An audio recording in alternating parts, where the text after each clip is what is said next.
The Listening Lounge with Jasper, our therapy dog, you're about to see, was set up during the first wave of the pandemic at the suggestion of some of our staff. They wanted a place where they could come and be honest and be open about what it really is like working at this time.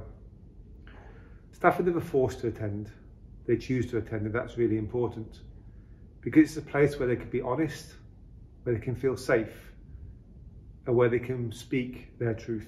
In this short extract, you're going to get a chance to see a little bit about what a listening lounge is like. We begin with Jasper greeting them at the start of the session.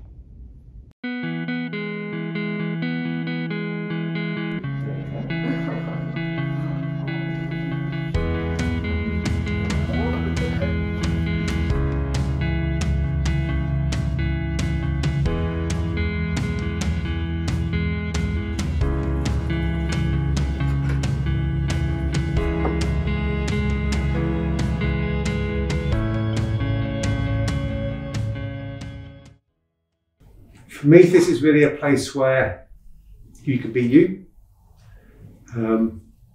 It's hopefully going to be a safe space, a place where you can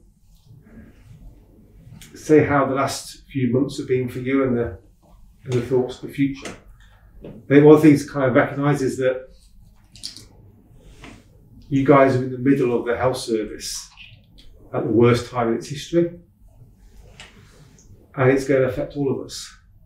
And it's important that we have the option, if we want to say how it is, because that helps us with our mental health. It also helps us feel more connected together and help us feel a bit less alone. And this pandemic has been different to every other trauma that we experience in NHS for lots of reasons, but one of it's the length. We've been going at this for a year now. Another thing is that we and our loved ones are exposed to it. And also many things that we do to kind of normally cope have been taken away. We can't go on holidays, we can't go out drinking with our friends. We can't do many things that help us cope. And so for me, it's really important to have a chance to say how it is and speak your truth and be honest and open. And there's no right or wrong answers. And it's not about trying to make you feel better or finding solutions. It's about trying to connect with those feelings and say how it is. If you can, just try and find a word that sums up how it is for you. My word is tough. Emotional. Anxious. Turbulent. Image of you crying in the car feels quite lonely. Well, I think sometimes I'd rather do that than take it home. Like you say again, I go back to being a mum 3, and I don't want to take that home with me.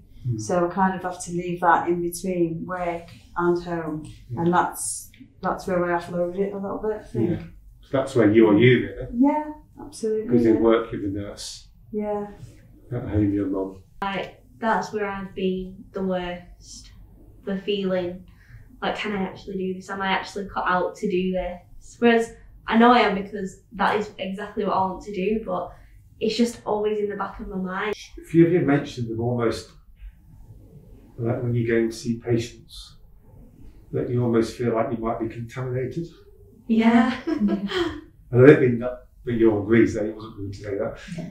But yeah, I sense that almost like you feel like. Yeah, you do that. Even though you've got PPE on, like, once you take it off, you still feel like you're gonna.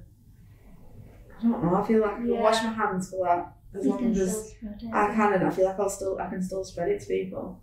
Even if when I've been at work, I come home and my heart is literally just pounding, and I'm like, well, yeah, in the back of my mind, I am worrying about work, placement, uni, my family, but I was never like that before this, ever. I was really positive, like never really worried about anything, but this has just completely changed me. If this is what we're being dealt with now, I think it's going to work in our favour, because when we do qualify, we're going to be so resilient. Yeah. Because we've faced the worst thing we could ever fear, and we've come out the other side. Yeah. It's quite powerful when you said you face the worst thing you could ever fear. Yeah, because it's just so uncontrollable. And I guess all of you have seen more death than you would normally see. Yeah. This morning. There's a saying there, I am stronger than I am broken. I think that fits perfectly. Mm. But yeah, that's how you kind of feel every time you're facing death. You think, I'm stronger than I am broken. You just That keep keeps you going. going. Yeah. So for me, it's always an honour to kind of listen to you guys and to hear your stories. It takes strength from being proud of each other and being proud of yourselves. Because one day you will look back.